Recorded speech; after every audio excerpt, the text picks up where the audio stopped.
Di video kali ini saya akan memberitahu caranya bikin kuesioner form untuk mengetahui data-data dari peserta gitu. Langsung saja, misalnya kita bikin formulirnya ini tentang perpustakaan, survei perpustakaan gitu kan. Misalnya ini kan ada settingan untuk pertanyaannya. Kita bebas mau ngasih pertanyaan apa, tergantung pilihan kalian. Misalnya tadi kebetulan saya ingin memilih kepuasan pada fasilitas gitu kan. Jadi ini ada kayak pilihan jawaban, kalian mau gayanya mau gaya apa, misalnya kayak ada pilihan ganda, kotak centang, jawaban singkat dan paragraf. Saya di sini milihnya pilihan ganda.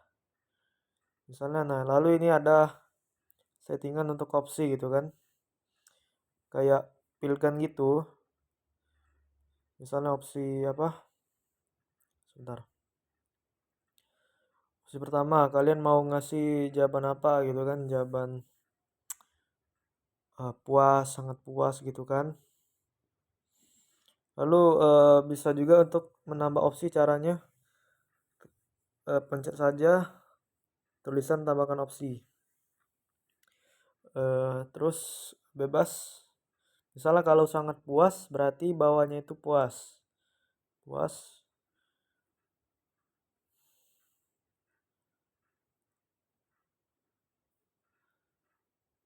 Misalnya bebas mau berapa opsi gitu, tergantung pilihan kalian. Misalnya cukup puas dan seterusnya. Lalu untuk misalnya kan kalau di form itu biasa pilihan-pilihan gini kan harus isi gitu kan di form pada umumnya. Nah, kalian pencet saja ini wajib diisi. Soalnya kalau nggak dipencet itu berarti pertanyaan ini nggak perlu diisi, dia bisa langsung di submit gitu. Lalu untuk ini kan hanya satu pertanyaan, nggak mungkin kan kalau formulir itu hanya dikit pertanyaan. Biasanya kan ada lebih dari satu gitu, lebih dari dua, ya minimal 5 lah pertanyaannya. Ini bisa tambahkan dengan menekan tombol plus yang ada di pojok kiri. Nah, setelah kepuasan pada fasilitas apa? Kepuasan pada layanan. Pada layanan. Lalu sama ini saya pilih gaya jawabannya itu pilihan ganda. Lalu mungkin opsinya saya samakan saja seperti pertanyaan pertama. Puas. Ini bebas mau berapa, ini opsinya bisa 100 gitu misalnya, bercanda. Nah, kayaknya saya hanya milih 2 pertanyaan saja. Saya hanya bikin 2 pertanyaan saja untuk ini.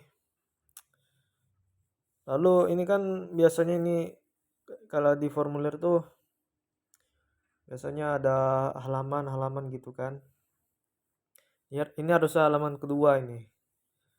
Halaman kedua. Soalnya kalau biasa halaman pertama itu untuk identitas biasanya.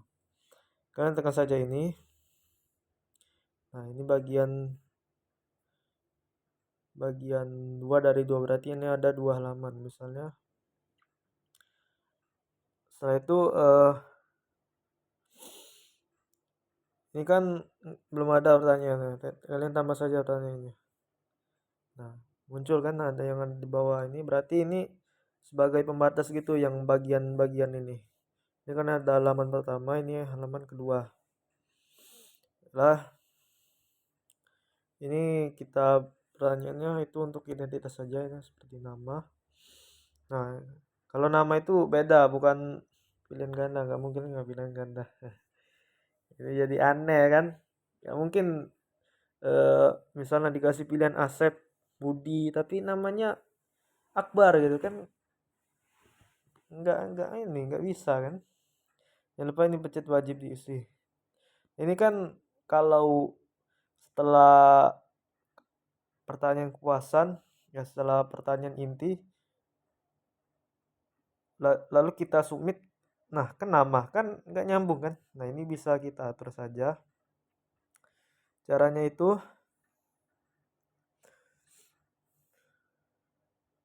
nih kan ada titik 3 ini, pindahkan bagian. Seperti ini. Kalau yang bagian nama tadi ini pada bagian kedua kita pindahkan saja ke atas. Kita simpan. Sudah. Lalu untuk mengirim file, mengirim formulir itu tinggal ada icon send, kita pencet saja icon send. Lalu kita publikasikan.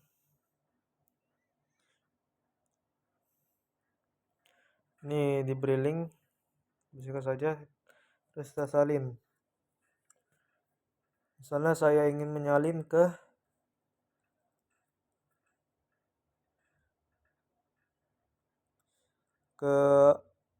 pokoknya bebas mau ngirim ke siapa, pokoknya responden ya. Terus saya ke teman saya ini.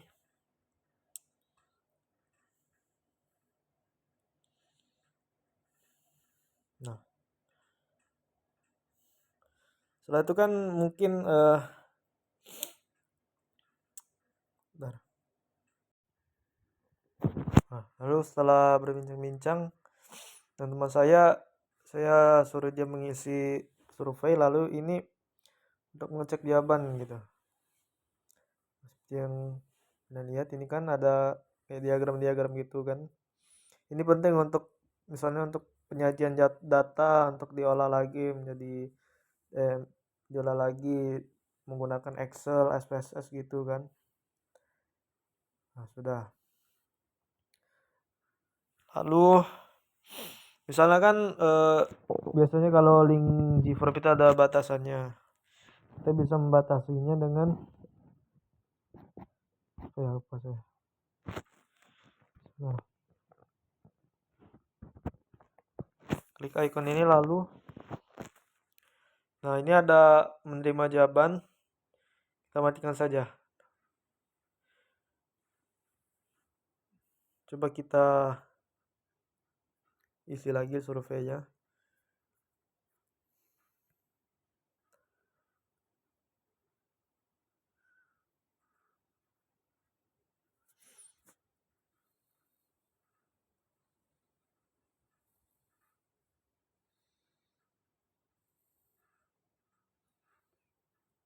Nah,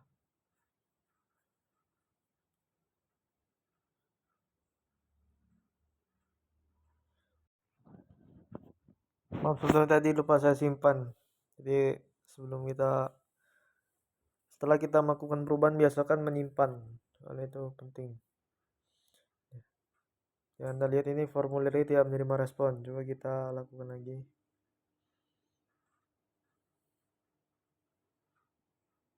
Nah, nggak bisa. Soalnya sudah ditutup. Baiklah, itu saja untuk ilmu-ilmu pengisian kuesioner yang sangat bermanfaat ini. Soalnya tanpa kuesioner ini kita nggak bisa gitu kan eh,